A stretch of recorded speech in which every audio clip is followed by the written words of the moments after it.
Bueno, hola, ¿qué tal? ¿Cómo les va? ¿Cómo están? Muy buenas noches. Bienvenidos a esta noche de martes, ya casi llegando al miércoles, para estas charlas abiertas, para disfrutar de la noche. Un saludo gigante para el señor Federico Molina, que está por ahí. Un saludo grande para Gabriel Toledo. Saludo para toda la gente que se va sumando. Hola Fede, hola Gaby. Fede, necesito una charla contigo en algún momento en estas lindas veladas.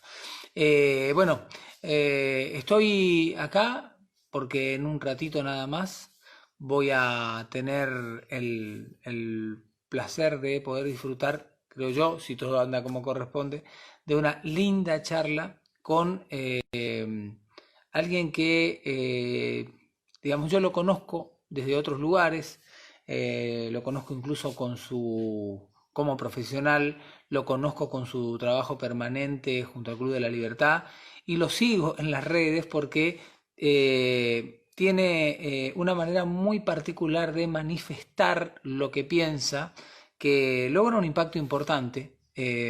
Porque conoce mucho de las herramientas del marketing y de la comunicación, logra un impacto importante y nos hace pensar respecto a lo que ocurre en el día a día, con la sociedad argentina, con el mundo y en particular hoy con este tema, ¿no? Con este tema que por el que estamos atravesando todos, por el coronavirus, esta crisis tan peculiar que, por cierto, hace que muchos y cada vez más hoy se estén planteando cómo seguir, ¿no?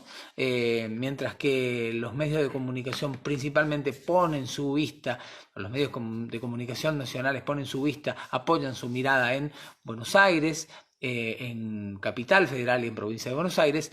El resto estamos pasando por otro tipo de etapas y el resto del mundo, depende de cómo veas y qué es lo que estés consumiendo de información, puedes tener una visión de que todo es crítico o una visión en la cual empezás a mirar las cosas desde otro punto de vista. Por supuesto, quien está invitado hoy también tiene una posición tomada desde lo político, se quiere, a mí me parece correcto. Así que con el respeto de siempre vamos a tratar de charlar con una persona que ya anda por ahí, que le voy a pedir a Enrique que me mande un hola, que me escriba un hola o que me ponga una manito, así le doy entrada. Un saludo grande para para Andrés, un saludo grande para Elisa, bueno, Fede que lo saludé recién, a Parasil, un saludo gigantesco para el señor Sebastián Iglesias que está del otro lado, con quien también en algún momento, cuando pueda, cuando usted diga, Seba, quiero charlar con usted que conoce mucho de estrategias comerciales, de marketing, y que estaría bueno poder sumar opiniones en este tiempo. Y a Gaby, le mando un beso gigante a Gaby que está del otro lado. Bueno, a Fer, a Iván, Nicolás y a todos, y a todos los que están del otro lado, a poquito le voy a dar entrada ya al amigo, el ingeniero Enrique Arduino, que anda por ahí dando vueltas.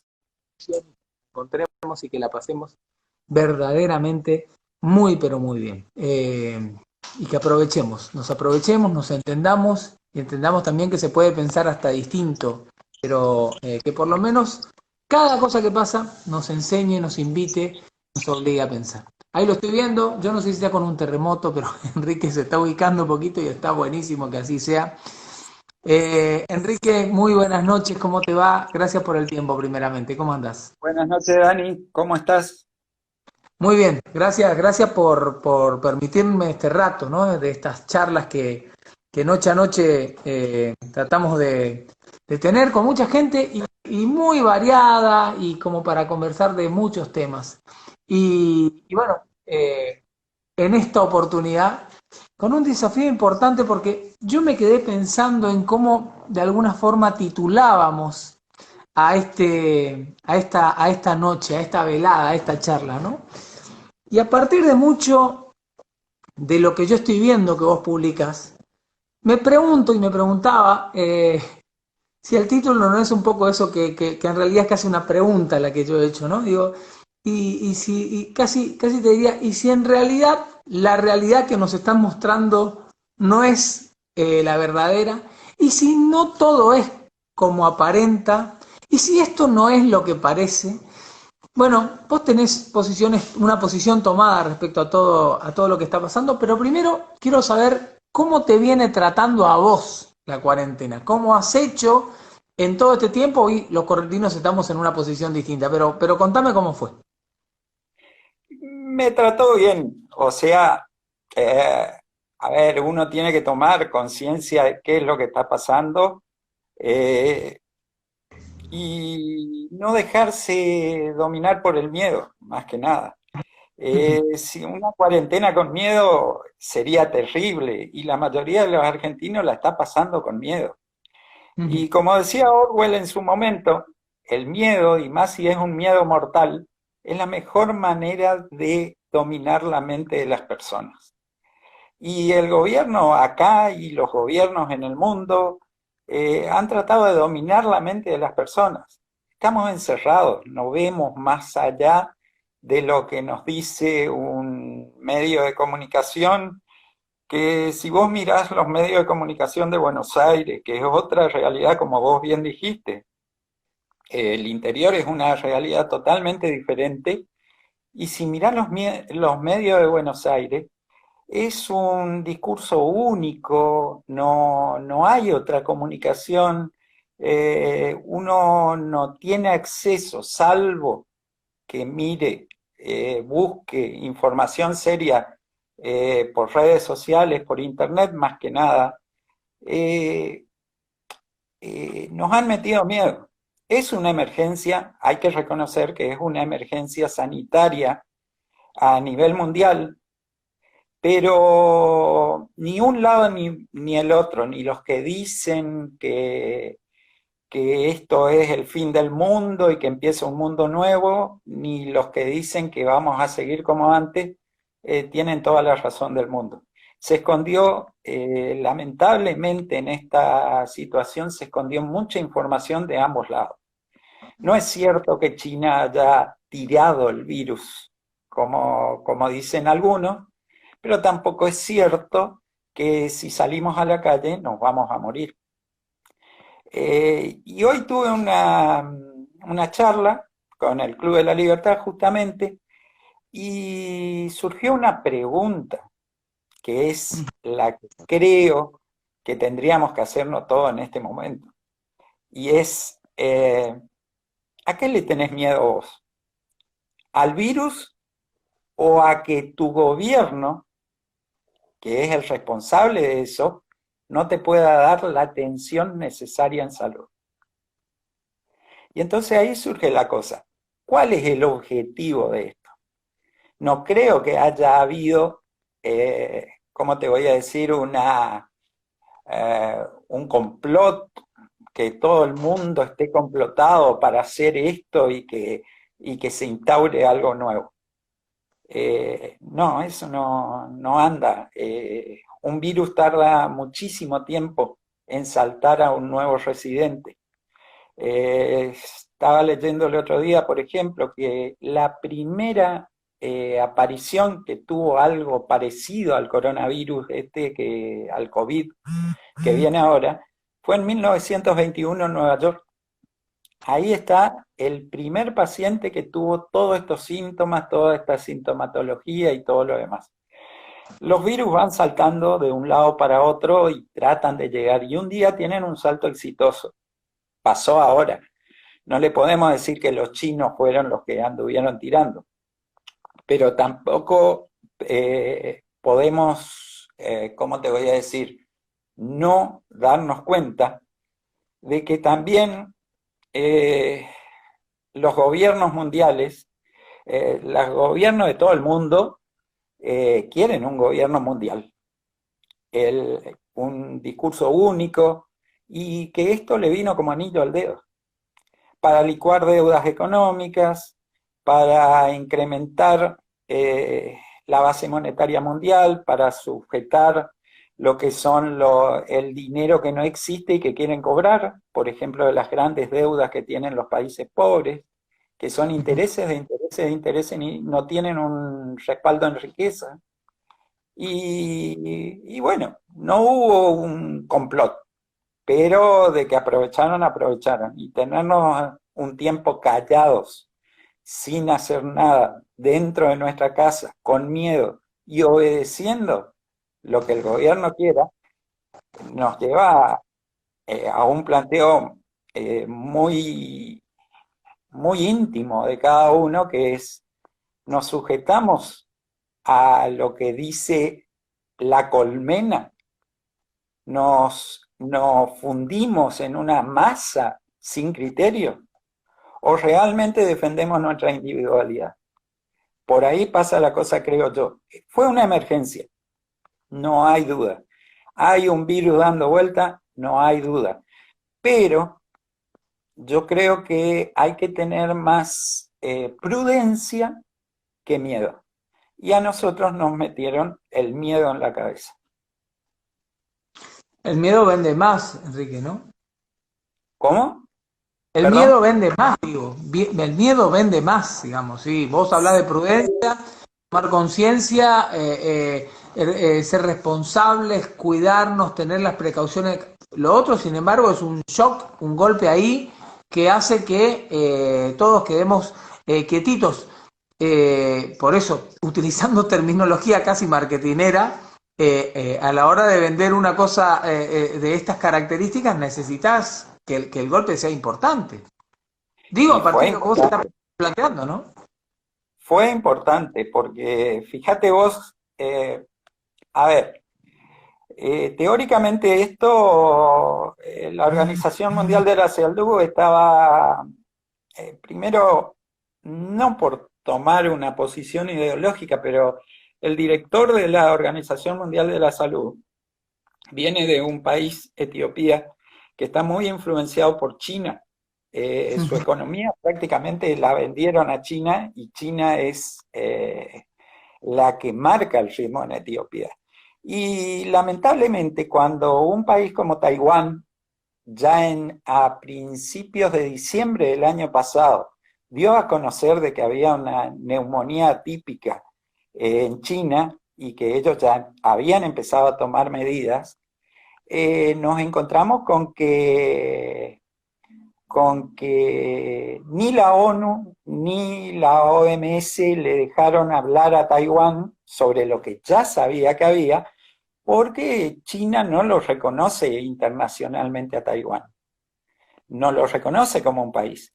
Entonces entra a jugar cuestiones políticas ya en el comienzo de esta emergencia. La pandemia es una, digamos, es una palabra que asusta, es media rara, pandemia, algo raro. Y no, y pandemia es simplemente porque es por la expansión geográfica que tuvo.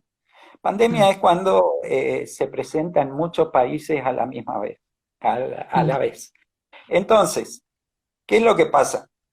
Comparamos, de a poco fuimos viendo de que era una buena posibilidad. Políticamente era una muy buena posibilidad.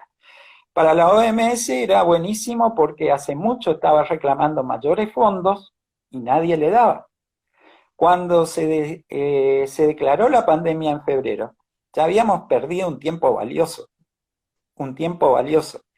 Y nos empezamos a desayunar, nos metieron 2 meses adentro, 2 meses y medio ya casi acá en Argentina, y nos empezamos a desayunar de cosas que después, que están admitiendo, que, que a uno lo hace repensar en cuanto a la posición de si fue cierto la gravedad que tuvo o no. Porque fíjate vos una cosa, ahora, hasta hace 2 semanas atrás, era inminente una segunda ola de coronavirus en todo el mundo y que iba a ser terrible, que no había que digamos, aflojar con el encierro. Y hace 2 días salió la Organización Mundial de la Salud, una catalana que es la directora de la parte de epidemias, diciendo que no, que prácticamente está desechado el hecho de que vaya a haber una segunda ola de coronavirus. Empezaron, de entrada nomás nos asustaron con Italia o con Ujú, España. ujú, Y tuvimos un problema de miedo, todo el mundo diciendo, España, Italia, países tan desarrollados y tienen ese problema, ¿qué pasará si viene Argentina? ujú. Y más con un ministro que nos dijo, no, China está lejos, no va a llegar. Y mientras tanto llegaban aviones de Italia, aviones de España, y seguía viniendo gente enferma. Argentinos enfermos, extranjeros enfermos y demás. Primero, no nos podemos comparar con Italia o España porque tienen entre 4 y 5 veces más PBI por habitante que nosotros. A ellos estar encerrados 2 meses no le mueve el amperímetro. Tranquilamente pueden soportarlo. Además tienen unos sistemas de seguridad social bastante buenos. En cambio, en Argentina, estar 2 meses adentro es lo que nos está pasando ahora. Argentina no es potencia, es pobre y no se puede dar esos lujos. Eh, Países que tuvieron menos encierro que nosotros están superando la crisis y nosotros no podemos superar. Me pregunto también yo, en vez de encerrarnos a todos, si todos sabíamos que en los barrios populares, por el hacinamiento que hay, por la falta de infraestructura, iba a ser el problema, ¿por qué no empezamos al principio protegiendo a los grupos de riesgo y a esos barrios populares ya los hubiésemos empezado a testear y demás?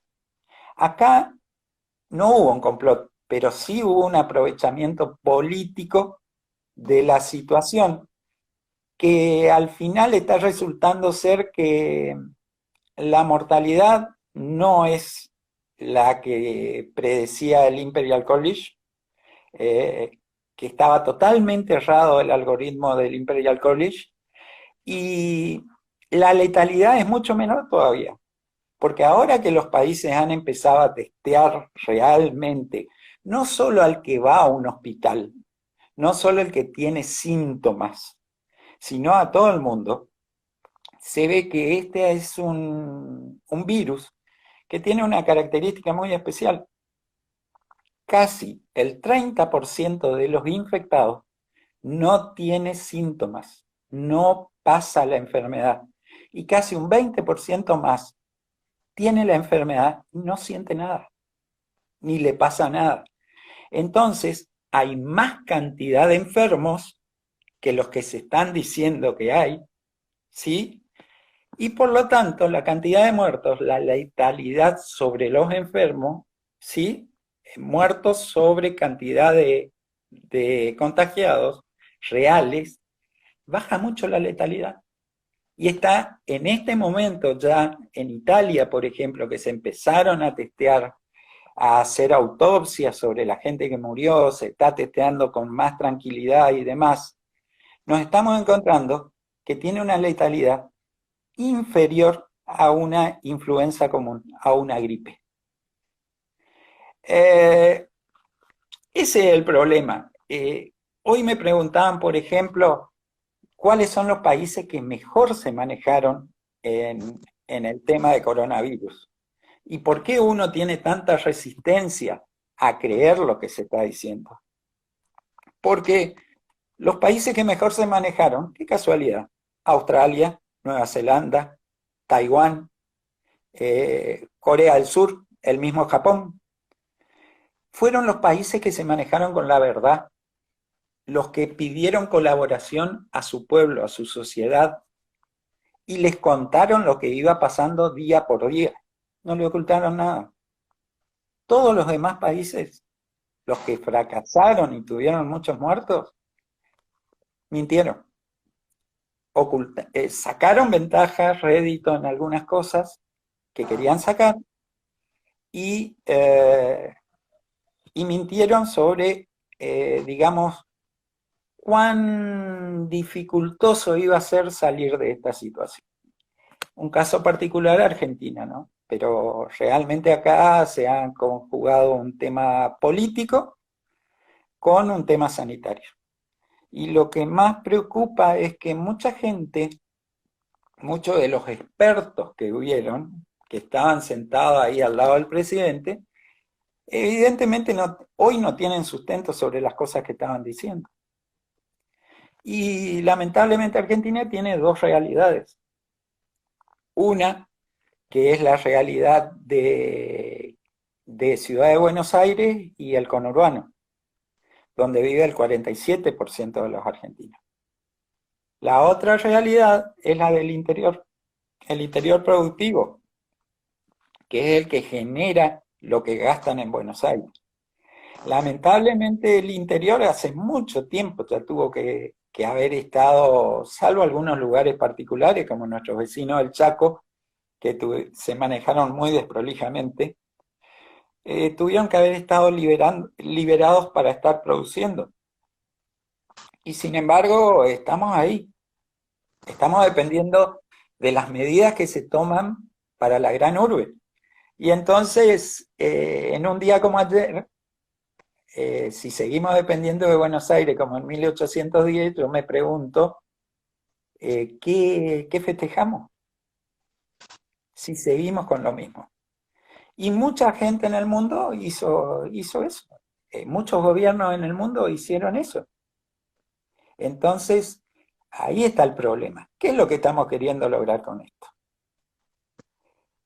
No, si bien ellos sacaron su ventaja, nosotros también como ciudadanos sacamos nuestra ventaja, porque hemos empezado a tomar conciencia de que no todo lo que nos dicen desde el gobierno es real. No todo lo que nos dicen tenemos que creerlo con los ojos cerrados, sino que tenemos que un poquito aprender a razonar, aprender a mirar las cosas como son y no aceptar ciegamente lo que nos quieran decir que es la realidad. Tenemos que analizar un poco. Hoy no podemos estar de que no va a haber segunda ola y nos tuvieron cerrados porque iba a haber segunda ola de COVID. No podemos, fíjate vos, Dani, una cosa que es tristísimo. Ayer salió el director de la OMS a reconocer que el quédate en casa es nefasto para los países pobres. No solo por el hecho económico, sino por un montón de cosas, el hacinamiento. Claro. Por eso se está dando en las villas el problema ahora. Porque en un 4x4 viven 8 personas y está el baño y está la cocina también en ese 4x4. Eh, Siempre repito, nosotros tenemos una suerte bárbara que vivimos en una burbuja. Tenemos internet, podemos informarnos, podemos escuchar otras voces, no solo la que quieren que escuchemos. Y por eso soy muy crítico en cómo se manejó esto, no solo en la Argentina, sino en el mundo. Porque esta gente lo que ha hecho es someternos y nadie se está fijando que la misma OMS ha dicho que de aquí a fin de año van a, el desastre económico que se viene a nivel mundial, van a morir 23 millones de personas. Porque no te olvides que lo que a nosotros nos parece una moneda y se dona para el África o para lugares pobrísimos también de Latinoamérica, eso no va a llegar. Porque hoy las empresas que donan están pensando más en cómo van a sobrevivir y cómo van a mantener sus empleados. Entonces, todas esas cosas llaman la atención. Por lo menos a mí me llaman la atención de que no se hayan tenido en cuenta o que atrás de esto, no porque no exista la emergencia, sino aprovechando la emergencia, haya alguna intencionalidad más. Enrique, pero entonces el mundo que viene, del que mucha gente se pregunta, de esta va a ser un mundo distinto, diferente, y lejos está de permanecer igual, a partir de esto que vos está diciendo, pero lejos está de que consideremos que lo que viene, desde tu punto de vista al menos, es un mundo mejor, por lo menos más equilibrado. Lejos de ello, esto sirvió para incrementar o ampliar la brecha entre unos y otros.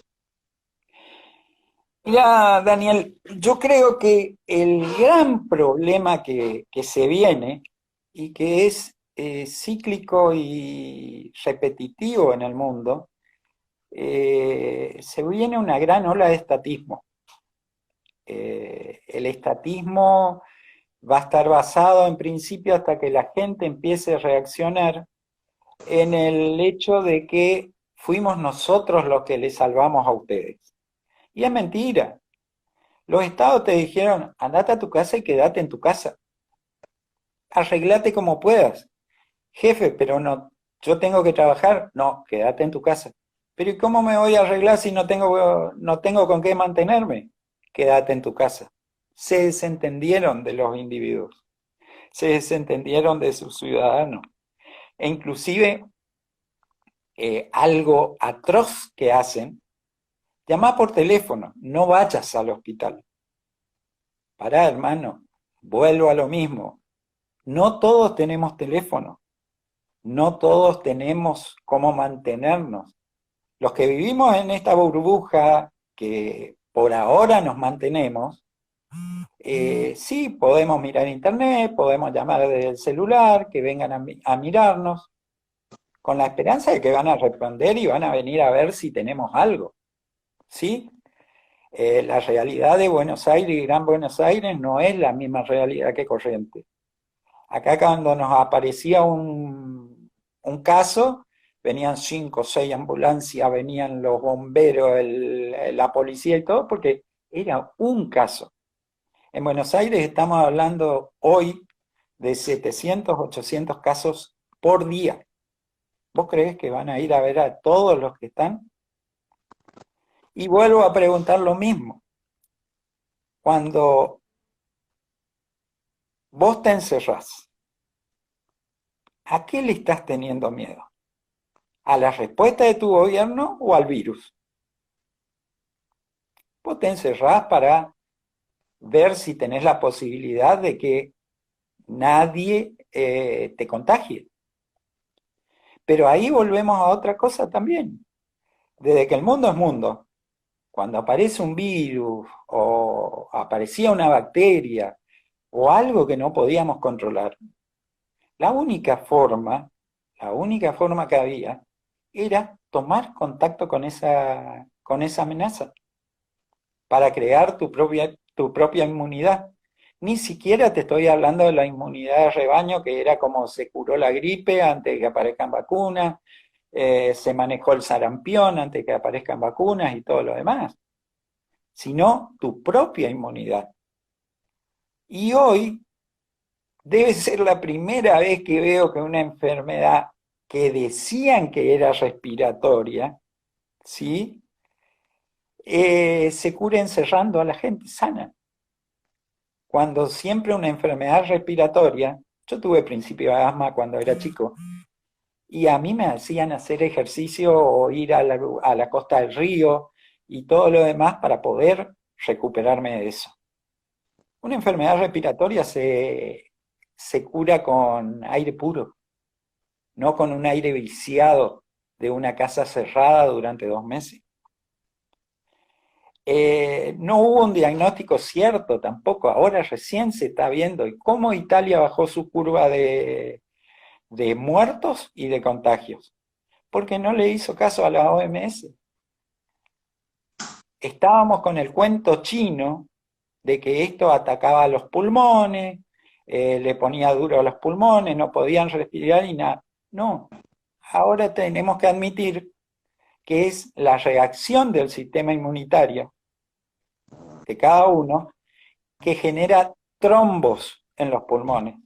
Cuando Italia empezó a atacar eso, a dar anticoagulantes que decían que no había que dar, a dar ibuprofeno que decían que no había que dar, se cayó la curva en Italia.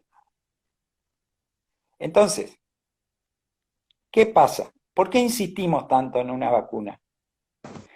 Y ahí uno empieza a ser desconfiado, Porque ¿quiénes ganan con la vacuna? Y los laboratorios amigos.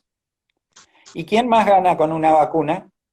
Y los impuestos que va a cobrar el Estado sobre todas esas vacunas que se vendan, sobre las patentes, sobre esto, sobre el otro. ¿Y por qué no probar como se probó? Algunos funcionaron, otros más o menos y otros no. Viejos medicamentos o formas de curar que ya se conocían y que dieron resultados en cosas más o menos similares. Yo me acuerdo hace 2 semanas fue más o menos que apareció, salió con bombos y platillos el gobernador a decir que se estaba,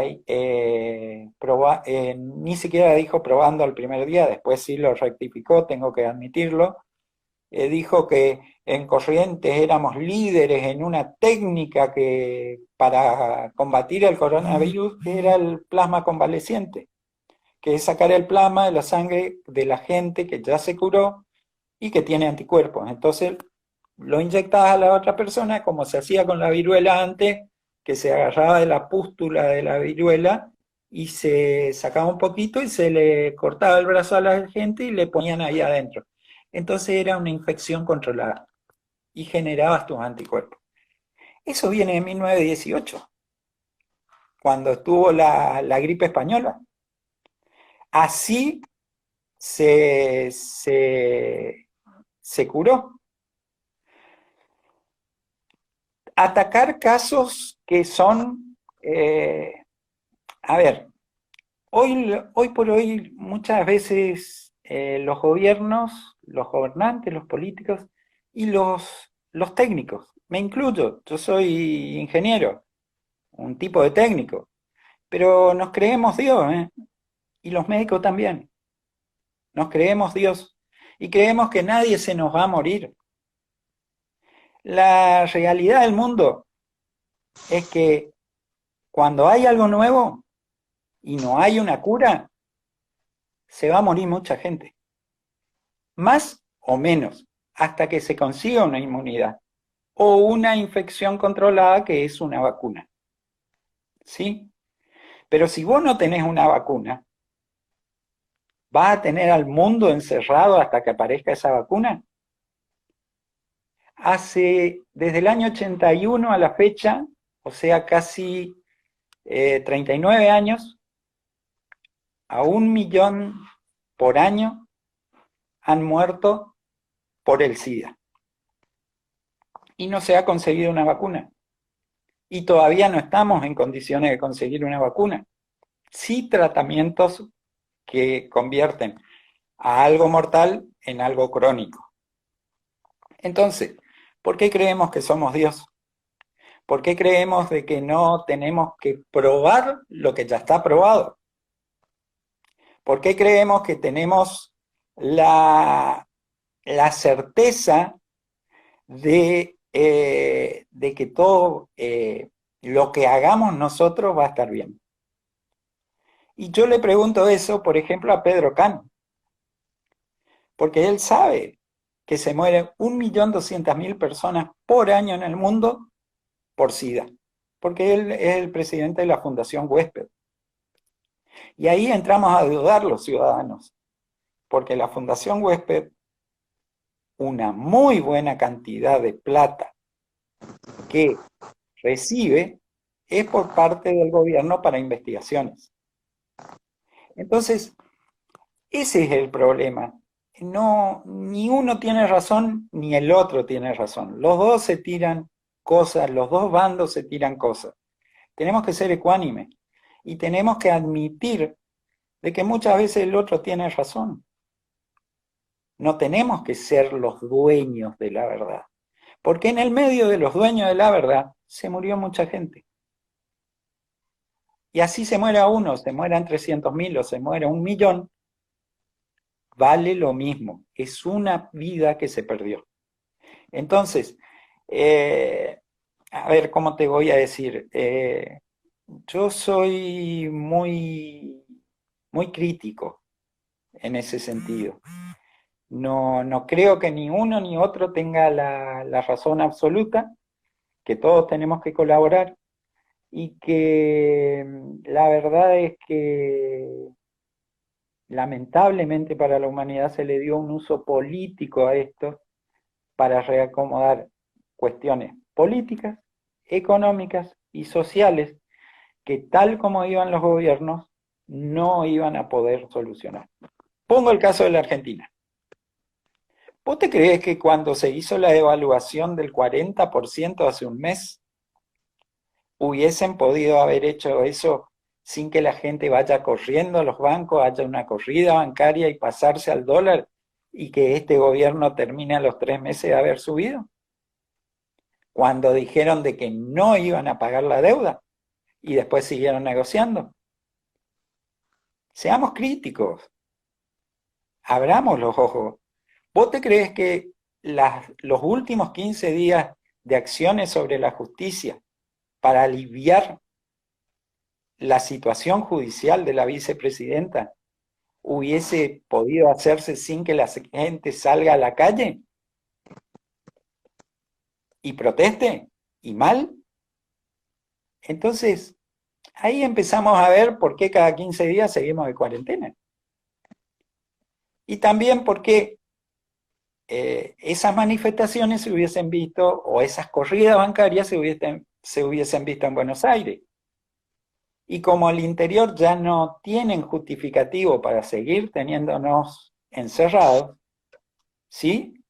Entonces, a lo del interior dejale, si no pinchan ni cortan.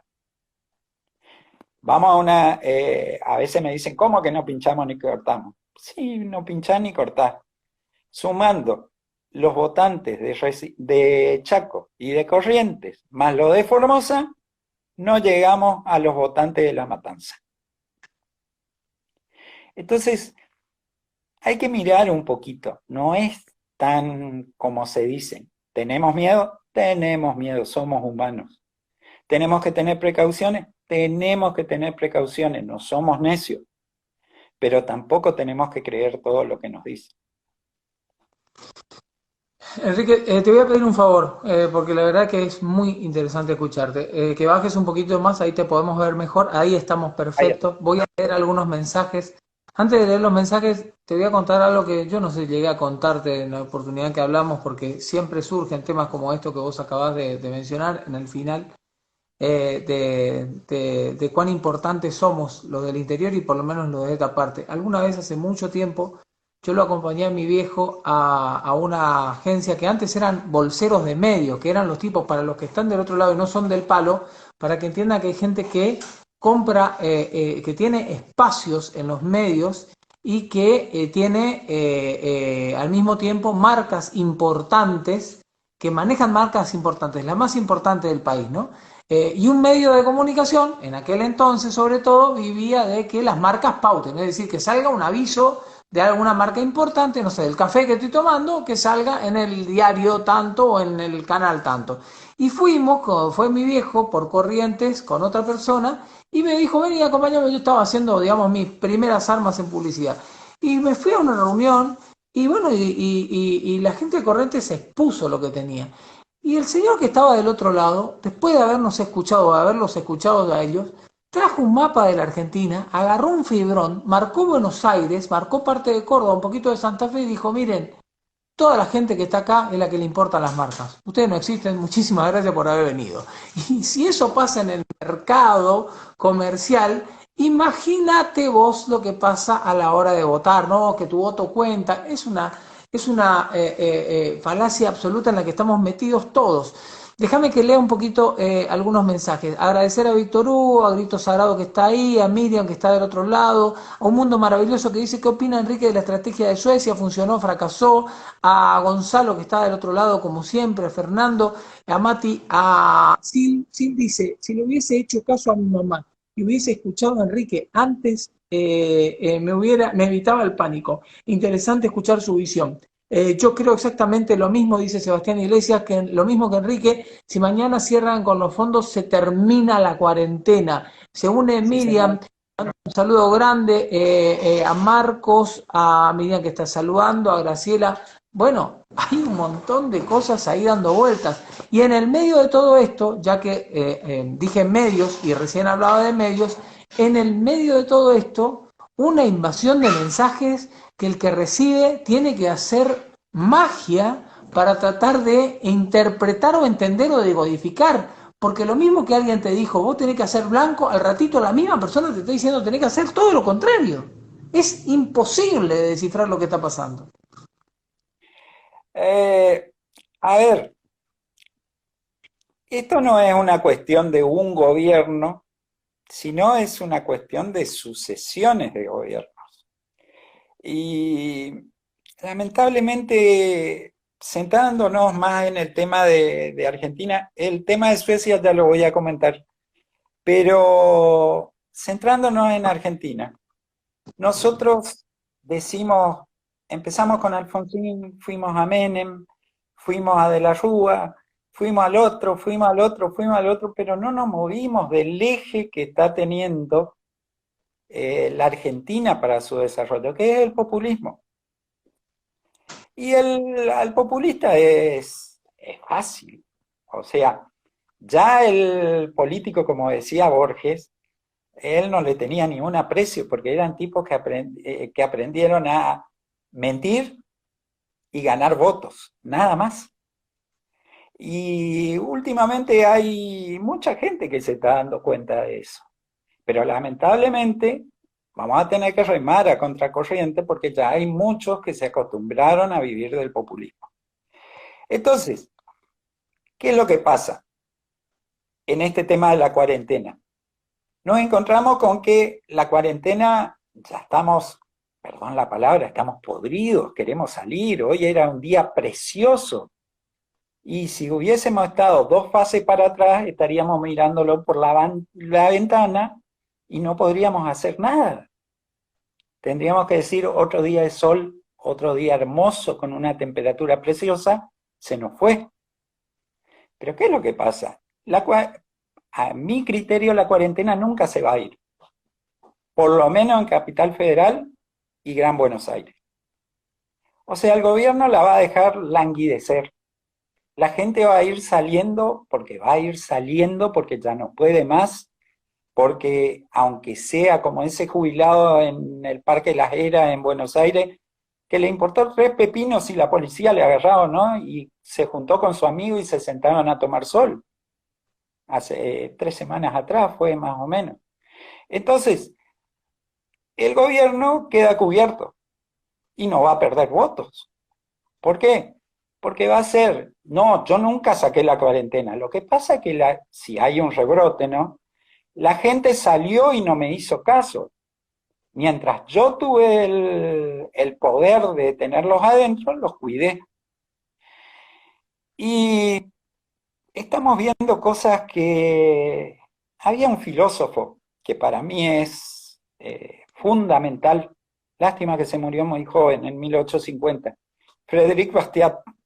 Él decía siempre, lo que se ve y lo que no se ve es la diferencia entre un buen economista y un mal economista.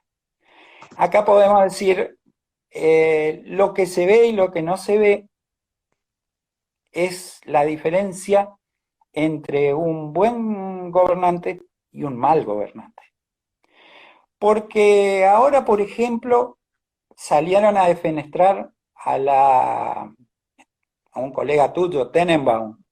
Escribió una nota que realmente para mí es en Infobae, que para mí llegó al sobre, es tendenciosa, no tiene un viso de realidad. Salieron a defenestrar a la Sociedad de Cardiología de Argentina porque dijo que con estos 2 meses, este año va a haber entre 6.000 y 9.000 muertos más por cuestiones cardiológicas. Y en una parte dice porque mucha gente tiene miedo de ir a los hospitales por el coronavirus, pero no es la única apreciación que hace. Trata de ir vos hoy a un hospital como una periodista de La Nación que fue y tenía mononucleosis la chica. El primer día la agarraron porque tenía un poco de fiebre y la encerraron para hacer test de coronavirus. Le salió que estaba el vaso medio inflamado y el hígado no funcionaba muy bien. Claro, síntoma de mononucleosis. La mandaron a la casa. Pero ¿y cuándo me trato? Y después de que pase el coronavirus. A la semana estaba que volaba en fiebre, no podía estar, volvió, se asustaron y le hicieron primero el análisis de coronavirus otra vez. Y después le, eh, se fijaron los otros análisis que tenían que hacer y descubrieron la mononucleosis. Y la empezaron a tratar. Cuando le dicen, mire, usted tiene que tomar tal cosa, tiene que irse a su casa, hacer reposo, la mina dice, tengo mi auto afuera, voy a ir. No, el protocolo de coronavirus dice que tiene que esperar la ambulancia y la van a llevar. O sea, hoy la única enfermedad que podemos tener los argentinos si queremos que nos atiendan es el coronavirus. Y esa gente se va a morir. Salieron a reconocer ahora los mismos científicos del gobierno que hay un incremento de presión, de aumento de presión sistólica bastante importante e incontrolable cuando empieza a manifestarse en la gente que ¿cómo te voy a decir? Ya tenía una predisposición a eso. Y eso es cuestión de la ansiedad que te agarra, de la incertidumbre que tenés, de no ver el sol, de estar encerrado en tu casa. Vos viviste en Buenos Aires, yo viví en Buenos Aires, es muy lindo cuando vos tenés un departamento al frente.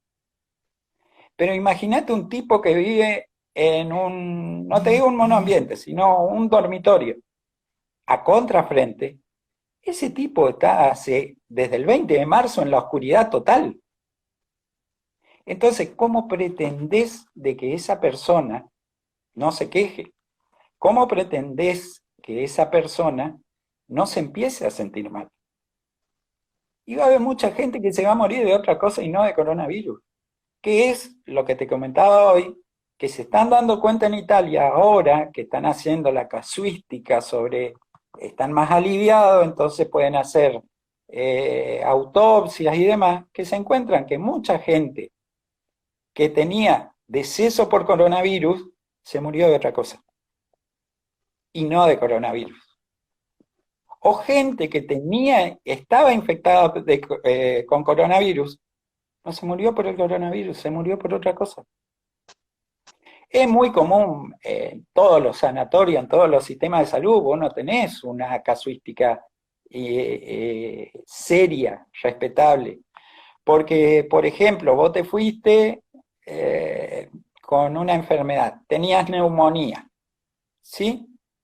Y cuando te moriste te ponen paro cardiorrespiratorio.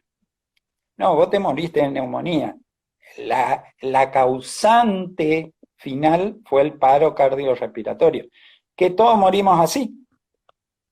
Entonces nuestra casuística no es confiable y la casuística del mundo, salvo algunas honrosas excepciones, no es confiable. Y no tiene por qué ser confiable tampoco la de esta infección que hay ahora. Con este criterio que están haciendo en Italia, empiezan a darse cuenta, también se empiezan a hacer más testeos, se empiezan a ver cuál es la verdadera tasa de letalidad del coronavirus. Porque ahora empiezan a saltar los asintomáticos. Y los asintomáticos tienen la enfermedad y pueden contagiar todavía algunos dentro de los 11 días siguientes de que tienen la infección. ¿Y qué pasa después? Están también los que ni se dieron cuenta de que tuvieron, ni son asintomáticos y ya se curaron y todo, pero tuvieron. Ahora se está descubriendo eso. Y la tasa de mortalidad baja y la tasa de letalidad baja muchísimo más. Por ejemplo, en Italia o en España, hoy la tasa de letalidad del coronavirus, con casi 30.000 personas en cada uno de esos países que se murieron, es bastante inferior a la de la influenza común, porque hay más gente que estuvo infectada. La tasa de letalidad es los muertos no sobre la población, sino los muertos, eso es morbilidad, los muertos sobre los infectados. Aumenta el número de infectados, baja la tasa de letalidad, porque los muertos se siguen manteniendo constantes. Y te doy un número sencillo. Una vuelta, un ex juez de Cámara porteño, se jubiló hace poco, Ricardo Manuel Rojas, un filósofo increíble, el tipo, la visión que tiene, me dijo una cosa que es muy cierta. Si esto se hubiese dado en el África, como se dio el ébola, sería, tened cuidado, che, ahí en África está más o menos, se están muriendo los negritos. Pero se dio en Italia, se dio en China, se dio en España, se dio en Inglaterra. Entonces es un problema mundial. Una cuestión de valoración también de qué vale y qué no. Sí, es como qué va a pasar si de la mañana a la noche esto desaparece y si alguien se va a acordar y se va a poner a pensar en la gente que se muere de hambre día a día, año a año y que se muere de otras pestes en lugares que no tienen el suficiente peso en el mapa mundi, ¿no? Te doy un dato. 1 millón de personas mueren por año en África por meningitis. La mayoría chicos mal alimentados. 189.000 personas más o menos, los últimos datos que hay de la misma OMS, mueren en Latinoamérica por tuberculosis. ¿Alguien se preocupa de eso? Un Nadie. millón, vuelvo a repetir el dato, 1 millón, y Pedro Can debería saberlo, porque él se dedica a eso. 1.200.000 personas por año mueren de SIDA. Casi 2 millones de personas por año se contagian de SIDA, nuevos casos de contagio de SIDA. ¿Y entonces? ¿Alguien se preocupó por eso? No llegamos a los 300.000 muertos todavía, 300 y piquito tenemos de coronavirus. Y cuando uno se pone a analizar fríamente, ojo, yo entiendo el dolor de todos los que tienen un problema de que algún pariente, algún amigo se enferma de coronavirus y puede llegar a fallecer. Yo te digo, el coronavirus para mí tiene nombre y apellido y es mi madre. Hace 8 años está en un geriátrico y tiene neumonías sí recurrentes. Está postrada hace 8 años. O sea, pero si vos te pones a mirar frío qué es lo que pasa, no es una infección importante. La infección importante es el miedo que nos inculcaron. ¿Y qué están haciendo? Como capaz, algunos son muy jóvenes, pero nosotros que ya estamos arriba de los 50, nos acordamos de Mafalda, cuando se iba y lo miraba al padre que estaba durmiendo y el padre le pregunta, ¿qué estás haciendo acá? Y ella le dice, ¿cómo podés dormir tan tranquilo sabiendo que los chinos están despiertos en este momento? Entonces yo pregunto, ¿cómo podemos estar tan tranquilos sabiendo que, a ver, ¿cómo te voy a decir? Los gobiernos están actuando. Como decía Jefferson, ninguno en el mundo está a salvo mientras las legislaturas están actuando. Entonces, ¿qué están haciendo los gobiernos mientras nosotros estamos encerrados? ¿Qué están tramando? ¿Qué nos espera cuando salgamos? Esas cosas nadie se pregunta. Ni nadie te permite de que preguntes eso. Porque la cuarentena va a durar lo que tenga que durar. Y me acuerdo de Videla cuando decía, no tenemos plazos sino objetivos. Y Videla es un dictador. ¿Y acaso ahora no tenemos una dictadura sanitaria impuesta? Y ahí viene una pregunta durísima para cada uno. Más allá de que vivimos en sociedad, ¿sí? Aunque yo soy anarcocapitalista, ¿qué vale más? ¿La imposición de lo colectivo o tu individualidad como persona? ¿Qué vale más? ¿Que te impongan lo que tengan que hacer lesionando tu proyecto de vida o defender tu proyecto de vida? Esas son cuestiones de esta pandemia, digamos, por llamarle de alguna manera, que deberíamos plantearnos. Porque viene, a ver cómo te puedo decir, tenés una sola vida, tenés que vivirla. No viniste a este mundo a que te impongan cosas o a pagar impuestos. Viniste a ser feliz. ¿Y qué más feliz que poder vivir? ¿Vas a estar encerrado hasta que te mueras con miedo por algo que no está justificado todavía? Que los números dan que estaban totalmente erradas las predicciones que se hicieron. Eso depende de vos. Y eso depende de que vos decidas qué querés hacer con tu vida. Que te la dirijan o dirigirla vos mismo. Que te digan qué tenés que hacer o elegir qué es lo que tenés que hacer. Y eso no excluye de que vos seas solidario. Generalmente un planteo como el mío te van a decir, sos un egoísta, no pensás en los otros. No, no soy egoísta. Si yo actúo por motus propio y soy solidario, está bien. Nadie me dice que por ser egoísta no puedo ser solidario.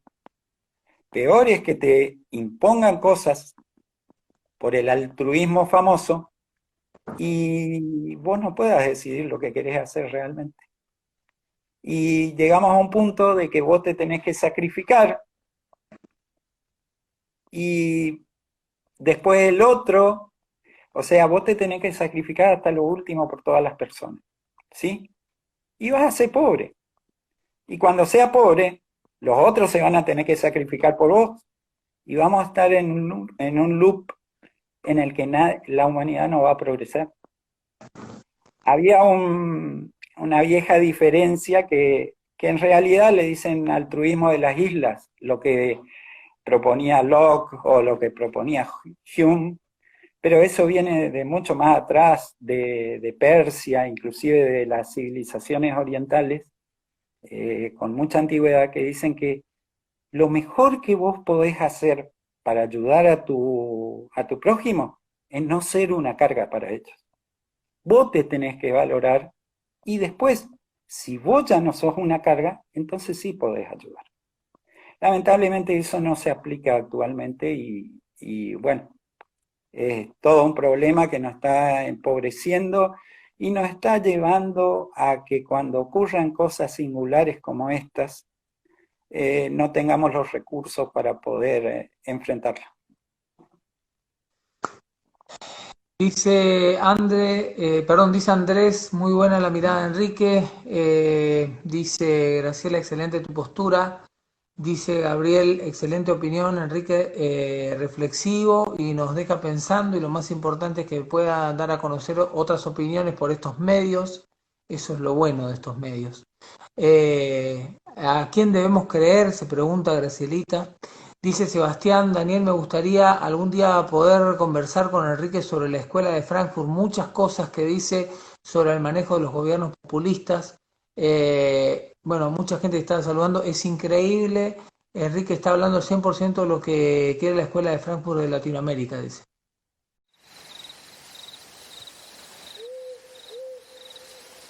Segunda parte de la charla, lo estoy esperando a Enrique Arduino, el ingeniero. El desafío es interesante, importante y la propuesta, sin lugar a dudas, lo es. Saludos a Gabriel que está ahí. Lo voy a saludar a Gabriel, que está saludando también, por cierto, a Seba, que como dije recién, estaría buenísimo poder charlar una de estas noches, lo vamos a hacer, porque acá es que todos intercambiemos opiniones, que aprovechemos también el espacio, este tiempo, estas horas en que nos permitimos y que por obra y gracia de lo que hemos venido pasando, entre todos, insisto, me parece, nos permitimos o nos damos o nos dimos el gusto de intercambiar opiniones múltiples. Bueno, así que, bueno, como lo estamos haciendo hoy con Enrique, a quien estoy esperando en este momento. A Guillermo Gustavo Borda, un saludo grande para Guillermo, que está ahí. Para María José, el saludo también. Para Andrés, un saludo gigante para él también. Para los que se van sumando. Nos falta Enrique para poder hacer esta segunda parte de la charla. A Diego, que está ahí del otro lado, un saludo también desde acá, aprovecho para saludarlos. Mañana por la noche, en el programa de televisión que va por T5 Satelital, que incluso lo pueden buscar por t5satelital.com, hoy estuve charlando en la noche con el doctor Gustavo Gómez, el psiquiatra, hablando de miedos, ansiedades que se producen por esto que estamos pasando. Mañana por la noche, en realidad hoy por la noche a las 23 horas en t5satelital.com o a través de Gigaret en la sintonía 9, está el canal T5 Satelital, el programa es La Luna y hay charlas como estas, un poquito más breves, en este caso con Eduardo Pepe Ledesma, el periodista, con quien hablamos de medios y de esta realidad por la que estamos atravesando también. Y mañana, por supuesto, vamos a tener estas charlas nocturnas seguramente también a partir de las 23:30. Ya está confirmado para el día jueves a las 11:30 de la noche, está confirmada la presencia de un escritor, alguien que se dedica a otras cosas, pero es un correntino, escritor muy exitoso, que vive en Houston y que va a contarnos un poquitito. Vamos a hablar de literatura, vamos a hablar de arte, vamos a escucharlo, eso va a ser el jueves a las 11:30 de la noche, les decía, vamos a escucharlo, pero va a ser muy, muy interesante conocer cómo se está viviendo por estas horas en esa parte del mundo también. Bueno, lo estamos esperando, Enrique, voy a ver si lo ubico, voy a salir un segundito, lo vamos a en esta noche. Bueno, saludos a Nico, que está ahí, a Diego, que ya lo había saludado. La verdad es lo más importante, me parece, lo bueno que se está produciendo con esta forma y esta posibilidad que tenemos todos de comunicarnos, de encontrarnos, es que justamente intercambiamos opiniones, maneras de pensar y hay mucho respeto. Y eso tiene mucho valor en tiempos como los que vivimos, me parece. Un saludo para Blindado, que está siempre ahí también del otro lado. Un poco más de las 12:30 de la noche, ¿no? 1:25 de la madrugada. Bueno, si lo tenemos, Enrique, seguimos, y si no, nos tendremos que ir a descansar. No sé si Enrique anda o lo voy a seguir torturando con mensajes para ver si está presente o no el ingeniero Enrique Arduino.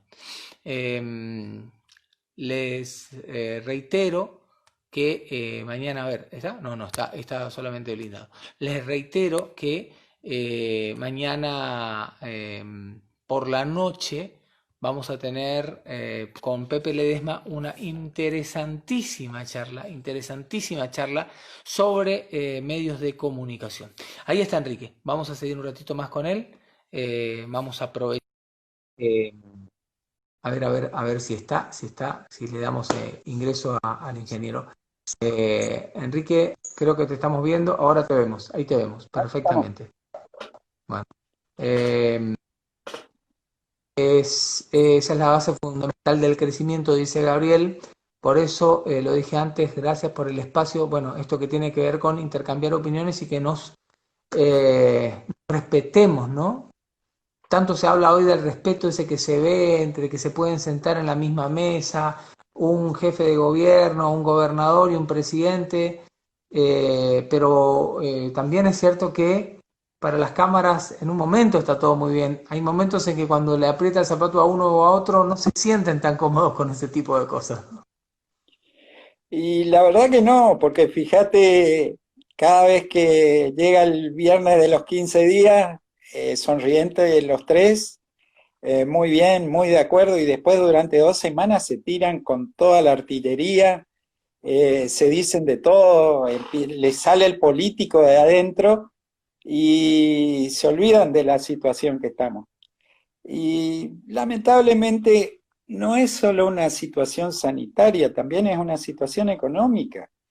Y vos fíjate una cosa, otros países del mundo, cuando enfrentan una crisis como esta, el gabinete de crisis tiene economistas, tiene médicos, tiene sociólogos, tiene toda la variedad de actividades que influyen en una sociedad. Nosotros teníamos médicos nada más. Y parece que es cuando vos te vas, ustedes que son jugadores de fútbol y todo lo demás, cuando te pegan una patada y te dejan el tobillo como un pomelo, el médico te manda calmantes, te manda analgésicos y un montón de cosas más, pero también te dice, guarda, pero esto toma tantos días o hasta tanto, porque si no te va a hacer bolsa el hígado. Bueno, los analgésicos fue la cuarentena y el bolsa del hígado es la economía. Y hoy la gente, una encuesta que salió hace 2 días en Clarín, la gente está más preocupada por lo económico. El 70% de las personas están preocupadas por lo económico que por el virus.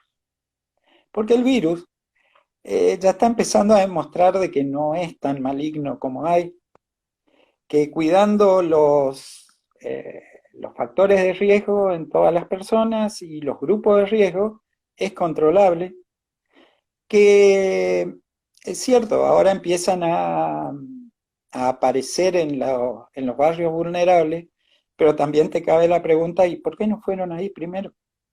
Si sabían de que iba a ir ahí, que hay hacinamiento, hay miseria. No hay que tenerle miedo a la palabra miseria y pobreza, como algunos gobiernos, como el anterior, que me tocó ir a dar una charla sobre asistencia y asistencialismo, y en el título aparecía la palabra pobreza. Vinieron todos los del partido a decirme de que tenían que sacar esa palabra de ahí. La pobreza es el estado natural del hombre, nacemos pobres. Y yo siempre les preguntaba, ¿Antonia Macri es rica? Y todos me decían en el partido gobernante, sí, es riquísima, el abuelo tiene tanta plata, el padre tiene, el abuelo y el padre, ella es pobre. Que disfruta de la riqueza de otro, está bien, pero es pobre. Entonces tenemos que entender de que estamos muy acostumbrados al asistencialismo, o sea, que el pobre se convierta en un súbdito nuestro que nos va a votar, y no a la asistencia. Este gobierno está haciendo lo mismo, porque asistencia en esta pandemia hubiese sido, antes de mandar una cuarentena indiscriminada, ir y atender a esa gente que realmente necesita, igual que los grupos de riesgo, cuando los recursos, según ellos, son escasos.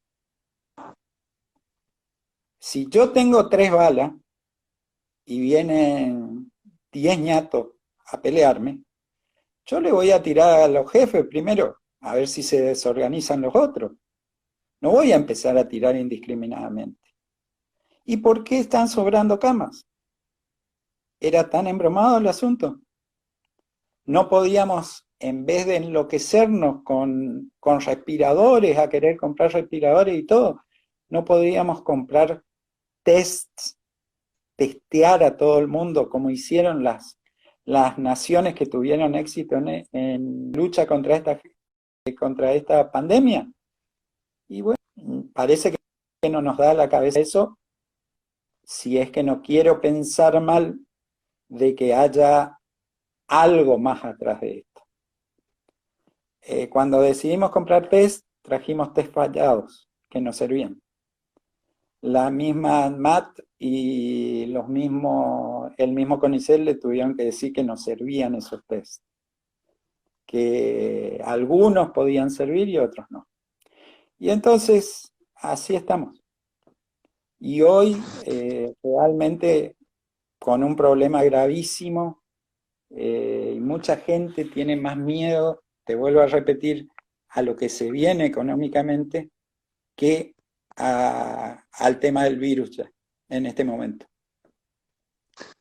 Dice Gabriel, lo que dice Enrique puede compararse con los retenes policiales, solo se llevaron a cabo con más intensidad en el casco céntrico y faltó intensificar en los barrios periféricos, no por el hecho de que están lejos, sino por ser más vulnerables quizás. Bueno, eso lo vemos todos los días acá también, ¿no? Eso lo vemos todos los días acá, no podemos tapar el sol no con una mano, con un dedo, ¿sí? Mirá, pasa con los permisos, yo lo dije hoy en radio y le dije, porque me había ocurrido, cuando te acordás el proceso del barrio San Marcos, cuando ocurrió lo del San Marcos. Yo tengo gente amiga que vive en el San Marcos y que hicimos unos vivos en el San Marcos, en realidad en un barrio vecino al San Marcos, pero que estaban todos cerrados, y que les di lugar y que hablamos y yo sabía que podía enojarse a alguien desde el Estado porque cómo le íbamos, porque estaban reclamando algunas cosas. Ahora bien, del mismo modo, hoy le decía, muchachos, lo mismo que me reclamaron ayer a la mañana, ayer no había terminado de hablar, a dar los anuncios el gobierno provincial, y en el San Marcos había una fiesta, 2 fiestas habían. Y al mismo tiempo nadie se metía. Entonces voy a decir, pero ¿cómo es esto? Y lo que tenía que estar vigilando no se estaban vigilando, es los que caminaban o corrían si iban con barbijo. Digo, pero alguien me está tomando el pelo. Así es, a veces uno mira y no entiende cuáles son las verdaderas prioridades que quieren dar. Corrientes en sí, vamos a ver, y como están haciendo hoy en provincia de Buenos Aires con la Villa Azul esa que la acercaron, acá fue al revés, cercaron el centro y dejaron para que no entre la gente de afuera hacia el centro. Es una clara discriminación, porque nada me asegura a mí que al final la mayoría de los casos se dieron en el centro. Y también una clara discriminación hacia la gente de la Villa Azul.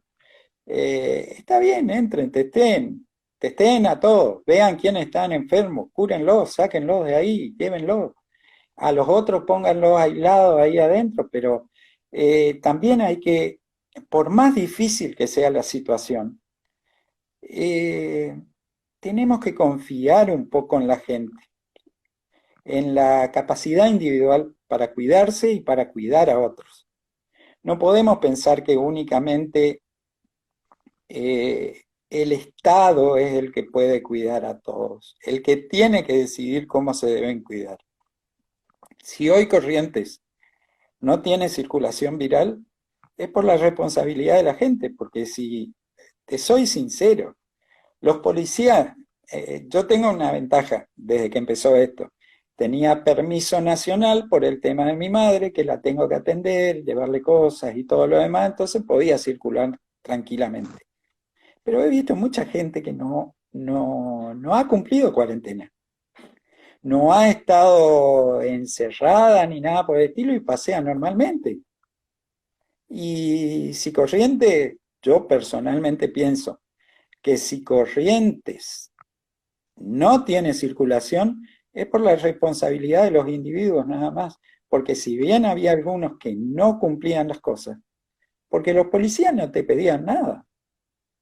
Acá en el centro por lo menos no te pedían nada, nada. Vos pasabas al lado de ellos, les saludabas y todo lo demás. Recién hoy, después de tanto tiempo de cuarentena, vi una una chica de la policía, jovencita, se ve que recién salió de la escuela de policía, que le dijo a una señora que estaba sin barbijo: señora, ¿dónde tiene su barbijo? Recién hoy. Pero la verdad, no, yo personalmente yo no entendí cuáles fueron las prioridades del gobierno en general, sea provincial, nacional, municipal, en esta, digamos, cuarentena que se puso para cuidarnos a todos. Sebastián opinaba por ahí cuando hablabas del centro, dice, es cierto, había que cuidar el círculo rojo. Bueno, saludamos a Sousi, a Gastón que se sumó también, un mundo maravilloso que está como siempre ahí. Hay mucha gente que se suma y que te está escuchando. Y vos decías, lo que viene va a estar verdaderamente complicado, ¿no? Sí, a ver, nosotros tenemos que entender una cosa que siempre nos metieron en la cabeza, de que Argentina es un país rico. Y Argentina, como está hace mucho tiempo, es un país pobre, con muchos recursos naturales, pero somos pobres. Estaba leyendo que ahora en el índice de, de riqueza económica estamos por debajo de Tanzania. Tanzania es uno de los peores países del mundo. Con esta caída que ha tenido nuestro PBI, estamos por debajo de Tanzania. Y tenemos que entender que cuando el director de la OMS dice que para el encierro es malo para los países pobres, está hablando para nosotros. Nuestra economía estaba no en terapia intensiva, sino con un pie en el cajón antes de que llegue esto. Con esta cantidad de dinero que se largó sin respaldo, que se imprimió, son papelitos de colores que no sirven de nada, va a estar peor. Va a estar peor porque no hay capacidad como para reabsorber esa cantidad de dinero. Yo lamento decirle esto, pero yo soy sincero. Con 10.000 millones de dólares de reservas disponibles, de libre disponibilidad, no hacemos nada. No hacemos nada. Hoy no podemos salir a pulsearle a un cuevero que llegó hasta casi 140 el dólar por cada peso.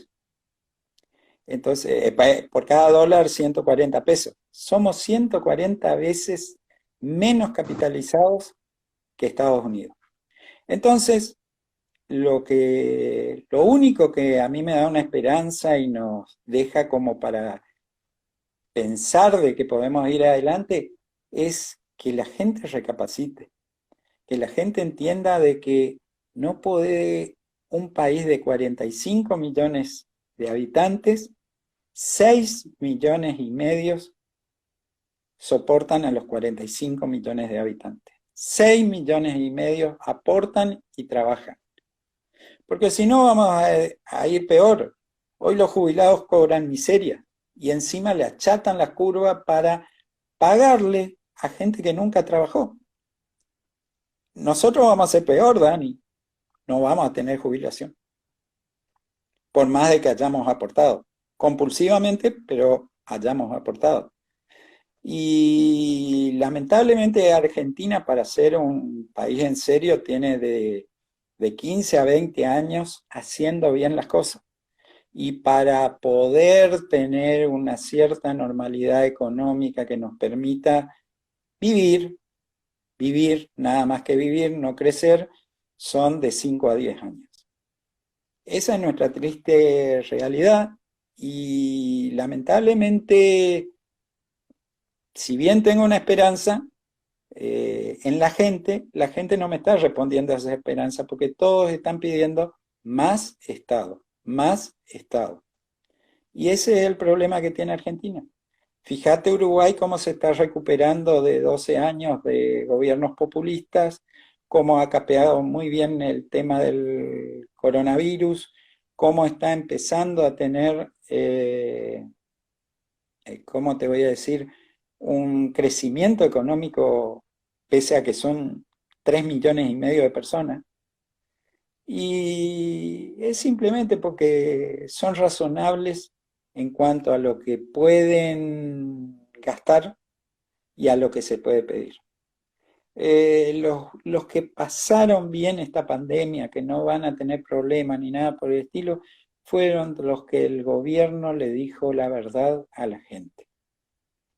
Los demás, los que se comparan con un país que es casi 5 o 6 veces más de PBI por habitante, y encima creen que están haciendo mejor las cosas que esos países. Bueno, estamos viviendo en una irrealidad bárbara que nos va a llevar a un gran desastre. Va a ser bravo. Ahora, pero este es un problema, no es un problema nuevo, ¿no? Esto está claro que, y no estoy hablando de la economía, porque funciona, ahí ya hablamos de otra cosa, funciona el discurso de que nosotros en este país todo lo podemos porque somos bendecidos. ¿Me entendés? O sea, a nosotros, perdónenme la absurda comparación, pero el que esté libre de haberlo pensado, que arroje la primera piedra o que tire el primer pelotazo. Fuimos a que maten a cientos y miles de chicos a una guerra absurda, pero nosotros le ganamos 2-0 con la mano de Dios. Como se reivindicara algo que está bien. Dicen, cuentan historias de un vestuario en el que Maradona le dijo a su compañero, mirá, estos que están afuera son los que nos mataron a nuestros pibes, así que cómanle el hígado. Pero de ahí a que nosotros como pueblo tomemos cada una de esas revanchas como si tal cosa, y después tenemos la sencilla, comparándolo de nuevo con el fútbol, tenemos la sencilla y absurda solución de que si no nos gustan las cosas, apagamos el televisor o le ponemos en mute o cambiamos de canal hasta que venga alguna otra historia de esas fantásticas que nos solucionan y nos ponen en un sitio que no es real, pero que nos encanta por otro lado. Lo que pasa, Dani, es que vos te estás olvidando de una cosa. Dios es argentino y atiende en Buenos Aires. Eso es lo que creemos. Y que todo se puede arreglar con alambre. Esa es la realidad de la Argentina. Y ya llevamos bastantes años haciéndose desastre. Ya estamos en los 90 años de tener esa creencia absurda desde el 30 del siglo pasado hasta el 20 de ahora. Y creo que vamos a llegar a los 100 años y vamos a seguir creyendo eso. Mientras el argentino no entienda que prácticamente ya tocamos fondo, que esta crisis que se está dando por la pandemia es el coletazo final de esa Argentina y que no hay forma de poder recuperarnos sin volver a lo que hacían nuestros abuelos o bisabuelos, que era trabajar, ahorrar y estudiar. Si no tenemos ahorro, no vamos a tener un mercado de capitales nunca. Y entonces cualquier pequeño movimiento que haya en el mundo va a repercutir como si fuera el peor de los terremotos en nuestro país, porque no tenemos cómo bancarnos con nuestros propios ahorros. Entonces, esto de la pandemia ha desnudado muchas cosas en el mundo. Y lo principal que ha desnudado es que no solo acá en Argentina, en diversos países del mundo, los gobiernos, pese a manejar presupuestos exorbitantes de la expoliación de impuestos a los ciudadanos, nunca les va a alcanzar y nunca van a cumplir sus funciones esenciales de salud, educación y seguridad, porque la mayoría de las veces ese dinero no termina donde tiene que terminar, sino en los bolsillos de los funcionarios de turno. Se quejaban en Italia porque en Lombardía no había suficientes camas ni equipos para atender a tanta gente. Pero Italia hace 25 años que no crea una sola cama en sanidad, pero sigue cobrando impuestos por la sanidad. Se quejaban en España de lo mismo, pero ¿qué pasaba? Desde el gobierno de Rodríguez Zapatero, España ha ido bajando entre un 5 y un 8% en promedio el presupuesto de sanidad todos los años. Todos los años. Entonces nos encontramos, decimos, pero ¿qué pasa? ¿Cómo no podemos atender a esta gente? Y después vos te pones a pensar, hay un infectólogo argentino, que es una eminencia mundial, él vive en Mónaco, ya se jubiló, desarrolló toda su carrera en Francia, Pablo Goldschmidt, y él decía, ¿cómo si en el año 2019 hubieron aproximadamente 600.000 neumonías en todo el mundo? Y se atendieron a todas. ¿Cómo ahora que no llegamos ni siquiera a ese porcentaje? Porque estamos por llegar a una cantidad de infectados que el 5% va a necesitar ese tipo de asistencia. Y ponele vos que estemos, ¿cuánto? 1 millón de personas infectadas. El 5% son 50.000 personas.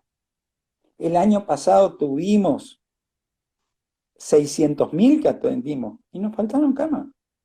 Y ahora tenemos 50.000 que necesitan ese tipo de cama y no le podemos atender. Entonces uno, lamentablemente, mi forma de pensar es siempre desconfía y acertarás. Y uno empieza a ver estos números y entonces dice, pero acá hay algo que nos cierra. Acá hay algo que nos cierra. Esto no es un problema sanitario.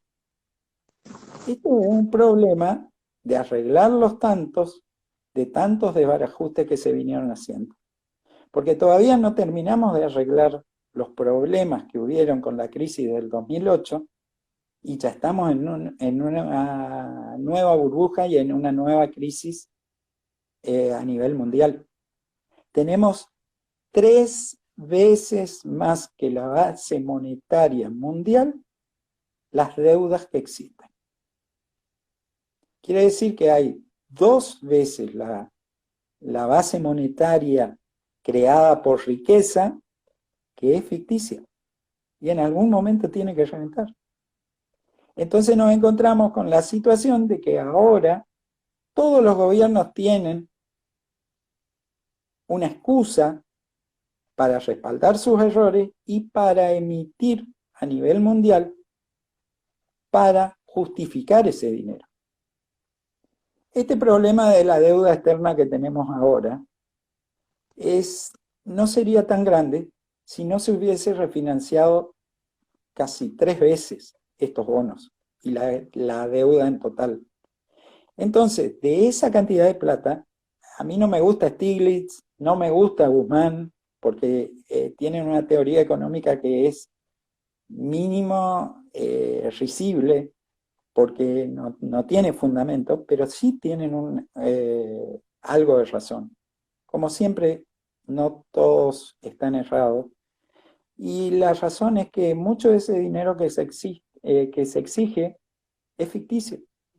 Es intereses de intereses de intereses de intereses y no tiene un respaldo en riqueza y por lo tanto genera una burbuja, que fue lo mismo que pasó en el 2008 con las acciones preferenciales que se daban cuando uno invertía en propiedades inmobiliarias, te daban, a ver, vos ni trabajando toda tu vida podías pagar eso, pero ellos te daban eso y después venían los intereses, no lo podía pagar, se remataba, el que agarraba eso otra vez volvía a hacer el mismo juego y había un dinero ficticio dando vuelta, que no tenía respaldo. Y eso es lo que estaba pasando ahora. Y uno entra a pensar y dice, ¿y no será esto lo que la cuarentena? Enrique, saludemos a Rafita Ragaco, que está ahí del otro lado, que dijo, hola querido Dani, Ragazo, querido Enrique. Rafita que está ahí.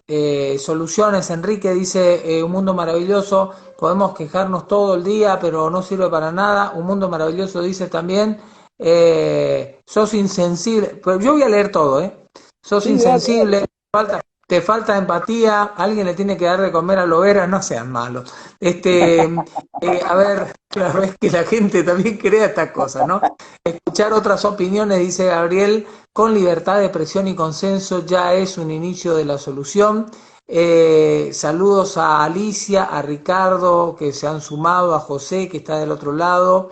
Dice Miriam, la mejor reflexión de todas al escucharte, porque los gobiernos ya no deberían existir, porque la política del bien hacer se extinguió, es hora de un nuevo salto paradigmático, dice Ragaco. Saludamos a Francisco. Dice Sil del Valle, escucha esto porque esto para mí es muy fuerte, ¿no? Y entender que el vivo quiere decir, cuando dice vivo es a estas transmisiones, a estas charlas en vivo, ¿no? Sil del Valle dice, si hacemos un ranking de los mejores vivos de la cuarentena, se lo lleva Enrique, sin duda, y pone aplausos, ahí está. Dice Gabriel, así es, porque habla con sentido común, aclarando de antemano que tampoco tiene la verdad, solo manifiesta su opinión convencido. El mejor de todos los vivos, dice Miriam, es un placer escucharlo. Buenas noches y hasta mañana.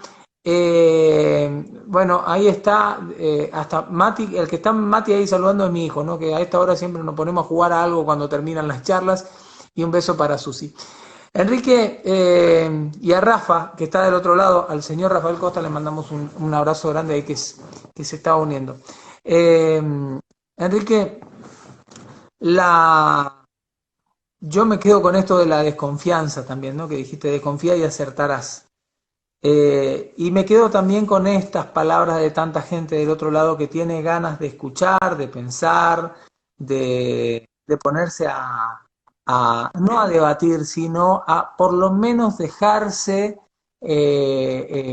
sorprender por otras ideas que no tienen necesariamente coincidencia absoluta con lo que a diario consumimos. Y hay mucho dando vueltas, yo insisto, y hay mucha confusión.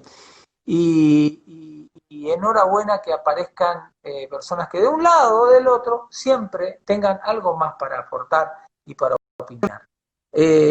Obviamente que vos proponías el no miedo, pero verlo desde este lugar es, del lugar en el que lo ves vos, es una linda apertura de ojos que a muchos puede llegar a asustarle, por decir, pero ¿cómo no me di cuenta o cómo no lo estoy viendo de tal forma?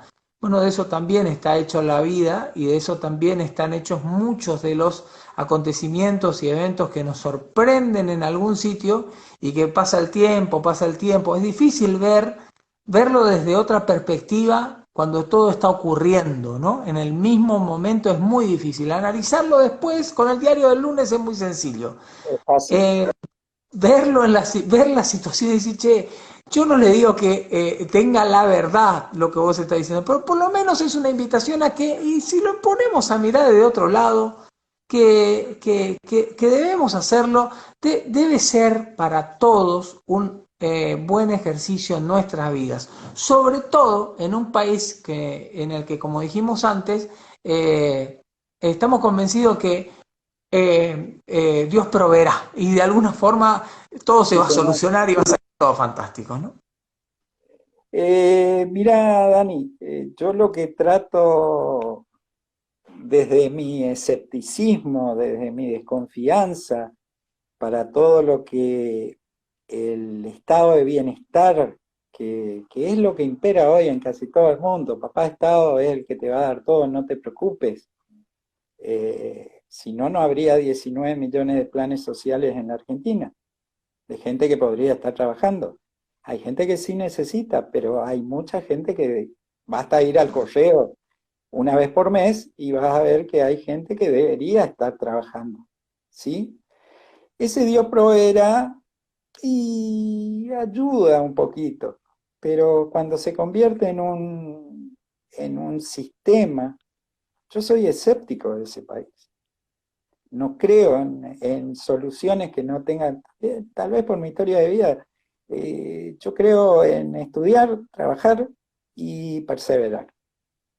capaz de catalán burro, como era mi bisabuelo, que hizo un imperio en el Chaco, fundieron todos los descendientes, pero si vos no encarás la vida así, si vos encarás la vida pensando de que tiene que haber alguien que te va a solucionar el problema y no ser vos el que tenés que solucionar tus propios problemas, como dice el fundador de LinkedIn, Freddy Kaufman, un coach liberal muy bueno, dice, si vos no das, ¿qué es lo que diferencia a alguien, a una oveja, de alguien ganador? El rugido del tigre.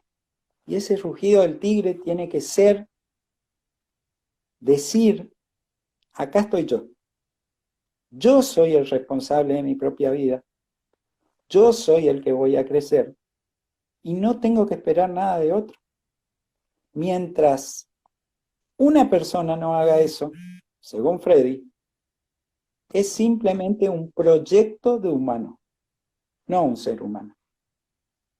Entonces, esa es una filosofía de vida que todos podemos adoptar. No todos tenemos que ser ricos, no todos tenemos que ser famosos, no todos tenemos que ser exitosos, pero sí todos podemos hacernos cargo de la vida que elijamos llevar y no esperar que alguien nos regale nuestra vida, sino crearla nosotros. Ese es un tema que en Argentina no anda. Lamentablemente, no funciona en Argentina eso. Siempre estamos esperando de que alguien tenga que tener la responsabilidad, desde aquella fatídica frase de donde hay una necesidad hay un derecho. Yo no creo eso. Donde hay una necesidad hay una oportunidad de progresar. Eso sí creo. Y creo, por ejemplo, en Corrientes tenemos muchos ejemplos de eso. Basta pasear por Junín, y vemos los chipaceros, que tienen muchas necesidades, y están todas las tardes vendiendo. Y hay una señora ahí en Junín y Córdoba, que empezó vendiendo chipá, el esposo también vende chipá, y un día no la veía a ella, y estaba el esposo, estaba la hija por ahí dando vueltas, y me dice, allá está mi señora, una manta en el medio de Junín, y vendiendo cosas y todo lo demás, progresando, pero sin pedir ayuda a nadie, por ellos mismos. Eso es una cuestión de actitud. ¿Queremos ser unos mantenidos o queremos mantenernos nosotros mismos? Y creo que por ahí va a pasar el gran cambio que está necesitando Argentina. No es fácil, no es fácil. Cuando el hombre es como el agua, busca el camino más sencillo para avanzar. Y el más sencillo es que otro trabaje y vos vivas de arriba. Y hay, ya te digo, hay 19 millones de planes sociales que representan a 12 millones de argentinos. Y de esos 12 millones, 8 millones son población económicamente activa que no trabaja. Y un país así, yo no creo que tenga futuro. No creo que tenga futuro. Y sí creo que es responsabilidad de todos. Porque lo que yo estoy dando ahora es mi forma de ver las cosas y un diagnóstico. Pero también sabe bien que con el Club de la Libertad estamos dando una batalla enorme por esto y tenemos, después de 6 años de trabajar en esto, tenemos el orgullo de tener más de 100 chicos que voluntariamente trabajan para difundir estas ideas. Voluntariamente, ¿eh? Hay muchas fundaciones que hacen lo mismo en Argentina, pero todos son pagos. Acá voluntariamente.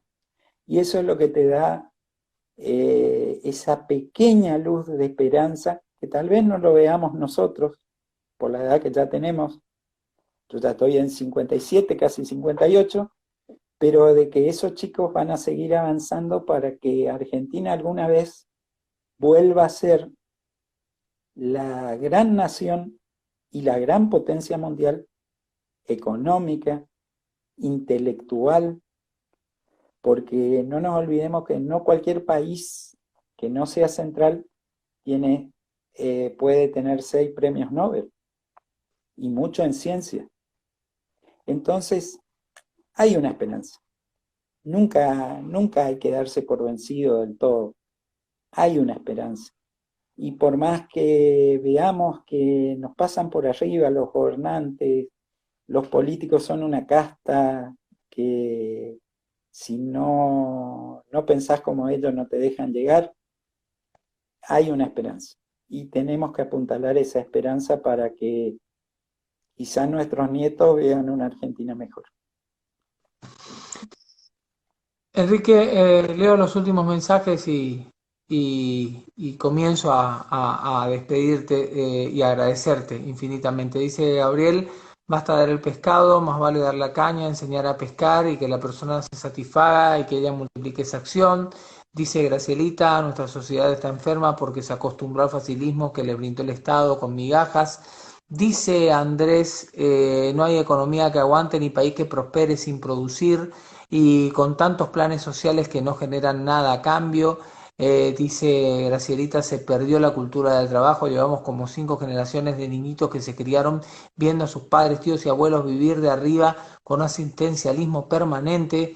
Y voy a agregar algo, permítanme y no se enojen, hay otro tipo de asistencialismo que se da también en el interior cuando una persona dice, ¿cómo le das un plan? Y hay gente que entrega su dignidad por un contrato, por una pauta o por cosas de esa naturaleza, que también es real. ¿Que está mal? No está mal.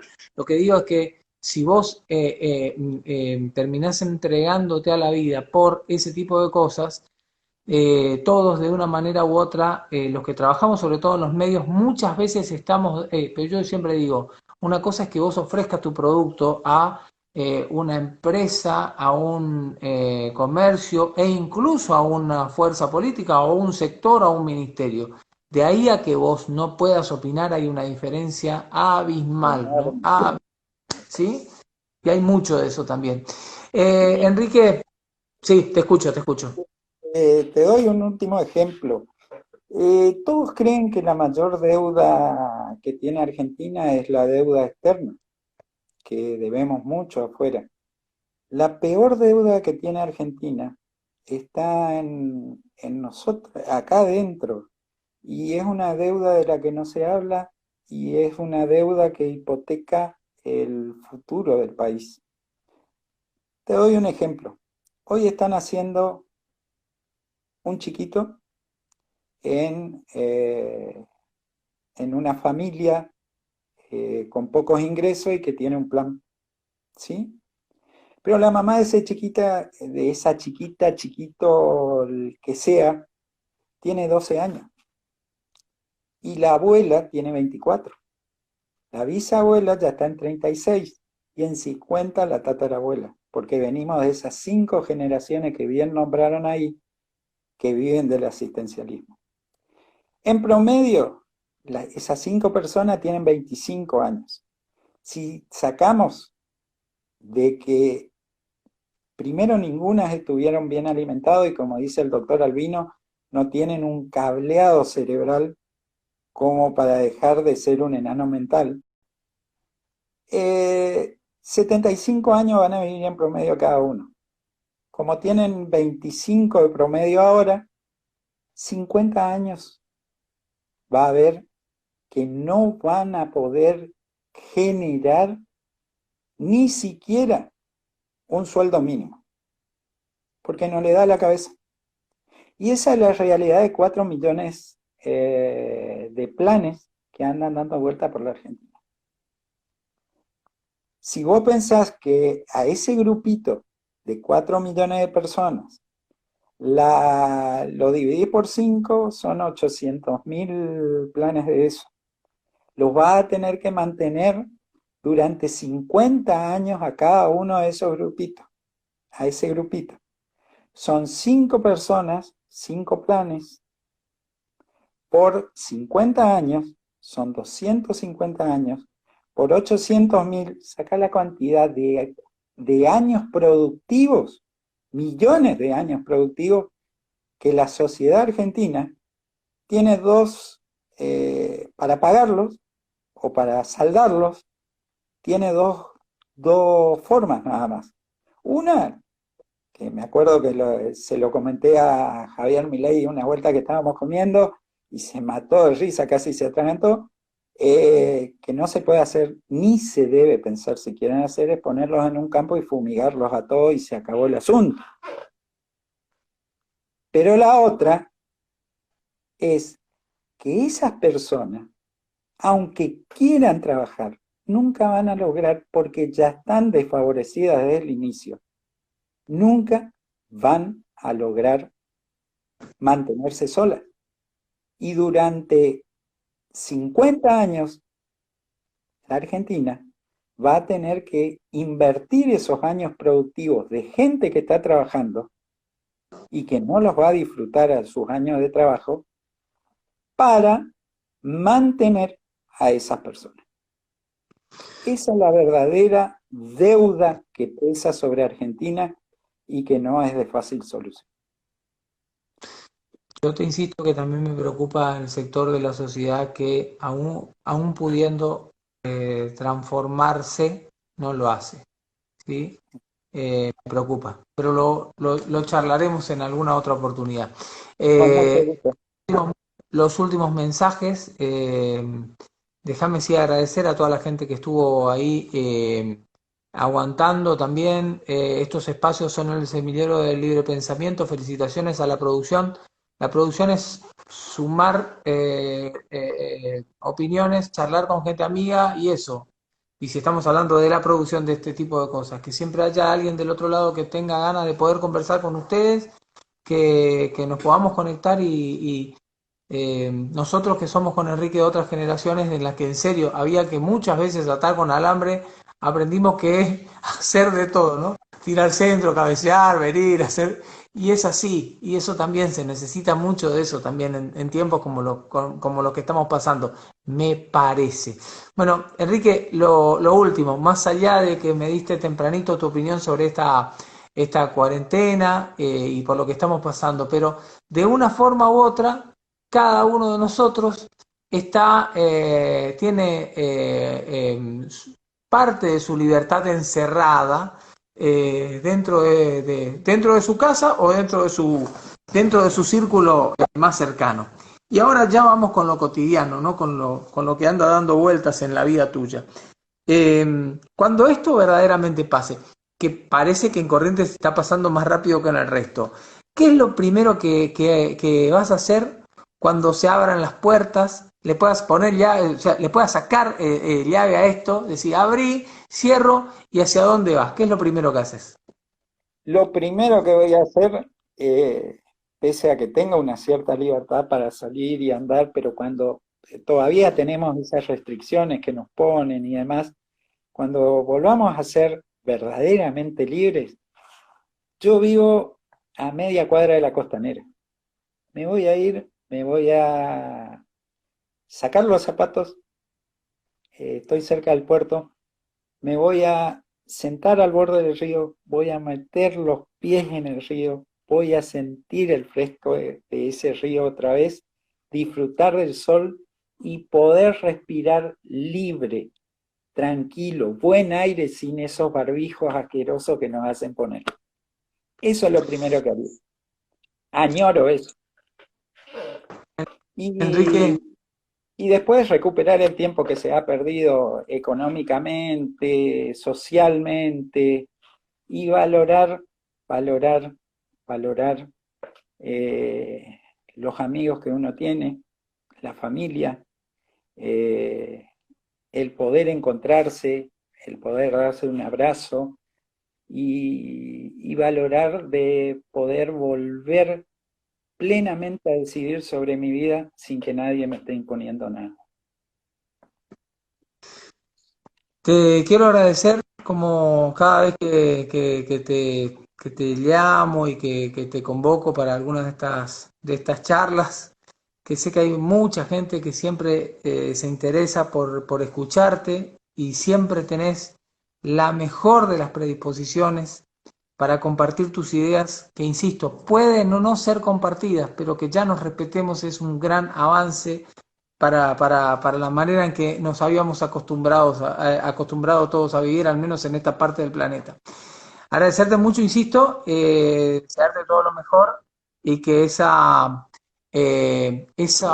patas en el agua se puedan disfrutar dentro de muy poco, mi estimado. Muchísimas gracias por esta noche inolvidable, en serio.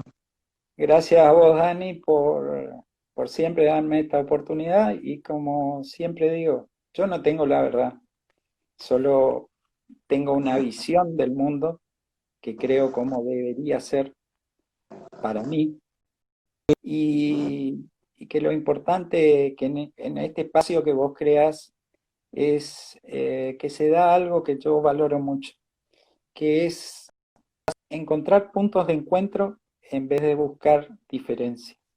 Porque sobre esos puntos de encuentro vamos a ir limando de a poquito, vamos a ir puliendo la piedra y vamos a ir encajando mejor como sociedad uno con otros. Así que muchísimas gracias por la invitación. Abrazo grande y que tengas una excelente noche. Gracias por todo, Enrique. Dani, gracias.